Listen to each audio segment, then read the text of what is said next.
Après son bac, le jeune Emmanuel Macron a rempilé au lycée Henri IV pour y suivre la prépa littéraire Hippocagne et Cagne. Dans cette antichambre de l'élite intellectuelle française, où la compétition est féroce, les jeunes étudiants se jaugent. Macron, il donnait un peu le sentiment que sa vie, ou qu'une partie de sa vie était ailleurs.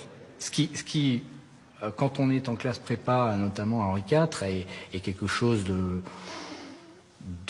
très baroque, enfin d'un peu qui n'a pas beaucoup de sens parce qu'on est censé travailler 100% du temps. C'est quelqu'un de très intuitif, donc à l'oral, il avait toujours de bonnes réactions. Voilà, même parce qu'il se trouve qu'on faisait des mathématiques dans cette prépa. Et en mathématiques, il n'était pas très bon, mais à l'oral, il donnait le sentiment d'avoir un peu l'intuition de la façon dont il fallait résoudre le problème. Typiquement, en mathématiques, il n'y a pas 36 cas de figure, quoi. Soit vous avez la solution, soit vous l'avez pas. Bah, lui, il trouve la troisième voie entre celui qui n'a pas la solution et celui qui l'a, qui est celui qui a l'air d'avoir compris quelque chose et qui va vous emmener quelque part en vous embobinant, alors que, bon, malgré tout, la solution n'est pas là, quoi. Emmanuel Macron rate le concours de Normal Sup, le Graal des intellectuels. En 1999, il entre en deuxième année de Sciences Po. Emmanuel Macron dévoile aussi à Sciences Po un autre trait majeur de son caractère. Un mélange d'empathie naturelle et de besoin de plaire. En tous les cas, le jeune Macron, en dehors de serrer des mains, commence à s'intéresser à la politique. Et, avec une bande de 5 copains, prépare le concours de l'ENA, l'école qui forme les hauts fonctionnaires et les ministres. Ensemble, les 6 amis réussissent le concours d'entrée en 2002 et passent désormais leur soirée à refaire le monde. Il y avait Manu, Aurélien, Gaspard, Frédéric Moget, Mathias Vichra aussi, qui aujourd'hui est auprès du maire de Paris. Tout ça, c'était un groupe assez soudé, hein. On a passé beaucoup de temps ensemble. Est-ce qu'à un moment, durant ces années ENA, vous sentez une ambition chez Emmanuel Macron? On en avait tous, hein. Je veux dire, vous prenez un échantillon de 6 ou 8 énarques de 22 ans, le degré d'ambition est assez élevé, hein, en moyenne, hein. Donc je pense que à cet égard, voilà, on était tous dans le même élan, avec à peu près les mêmes références, etc. Donc son ambition se différenciait pas de la nôtre.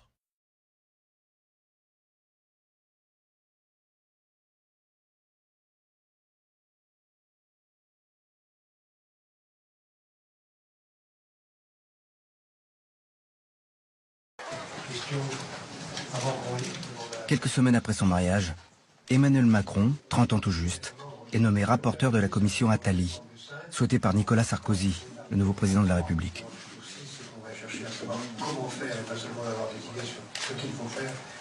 Cette commission réunit une quarantaine de personnalités de la politique, des affaires, de la communication, et doit proposer un panel de réformes. Emmanuel était très habile, il a été extrêmement apprécié de tous les membres de la commission. Il n'a antagonisé personne, il s'est créé des relations personnelles.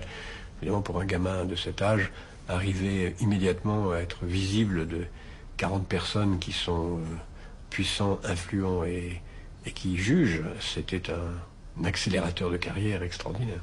Et donc je lui dis, est-ce que vous avez envie de travailler pour la prochaine campagne présidentielle? Il me dit oui. Donc je lui dis, je vais vous présenter à quelqu'un qui aurait vraiment besoin de vous. Donc j'en parle à François Hollande, qui alors a commencé à percer comme candidat. Je lui dis, écoute, t'as pas de conseiller économique? Il me dit, non, j'ai personne. Je lui dis, écoute, j'ai quelqu'un à te présenter. Et je l'ai présenté ici, dans ce salon, un soir.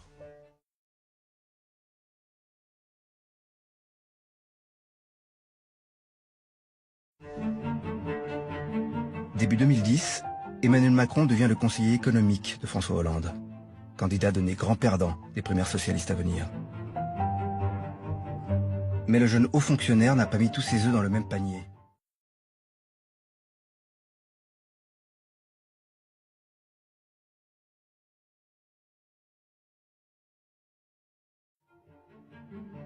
Pressé d'agir, il a préféré se mesurer au monde de l'argent et est entré dès 2009 chez Rothschild, la banque d'affaires parisienne qui conseille les plus grandes entreprises de la planète. On s'est rencontrés dans un des bureaux d'à côté. Et je dirais, cet entretien, pour moi, a été la révélation immédiate, on a dû rester 2 heures ensemble, que ce jeune homme, il était à l'époque, il devait avoir très peu d'années après 30 ans, ce jeune trentenaire, avait des qualités relationnelles qui, tout ensemble, faisaient une personnalité vraiment rare. Chez Rothschild, Emmanuel Macron fait du Macron. Si ses compétences techniques en matière de haute finance sont perfectibles, il excelle dans un domaine essentiel du monde de la banque d'affaires, la séduction des clients. En 2011, Macron marque les esprits en négociant la vente de la branche nutrition du groupe américain Pfizer au géant suisse Nestlé pour 11 milliards de dollars. En quoi son métier de banquier d'affaires peut aider Macron à être efficace en politique?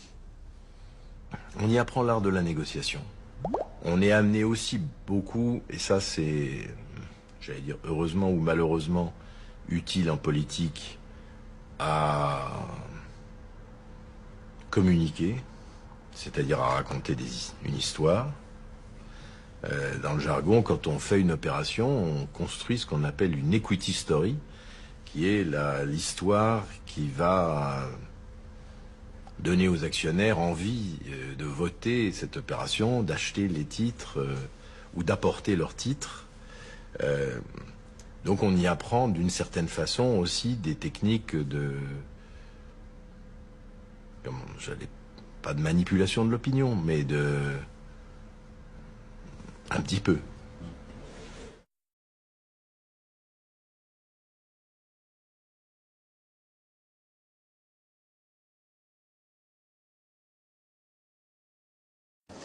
Monsieur le Président de la République.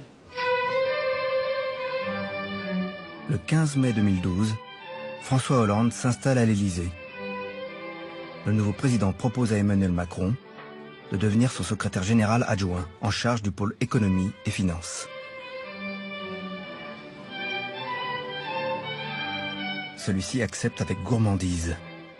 Le lendemain de l'élection de François à l'Élysée, enfin le lendemain de son installation à l'Élysée, il m'invite à déjeuner dans un petit salon du bar avec Emmanuel. On est tous les trois.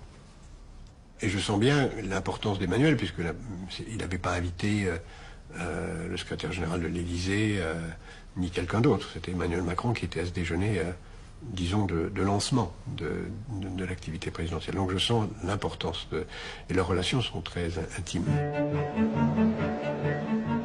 Durant la première année du quinquennat, Emmanuel Macron est omniprésent dans l'ombre de François Hollande, soufflant notamment au président sa mesure économique phare, le pacte de responsabilité et de solidarité, qui abaisse les charges des entreprises pour stimuler l'emploi.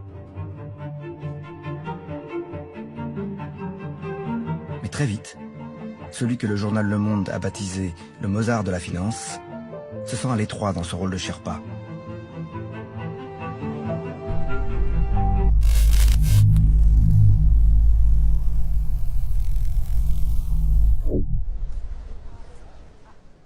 Monsieur Emmanuel Macron, ministre de l'économie, de l'industrie et du numérique. 4 mois plus tard, fin août 2014, après le limogeage d'Arnaud Montebourg, Emmanuel Macron est nommé à 36 ans ministre de l'économie dans le deuxième gouvernement Valls. Enfin, un rôle à sa mesure.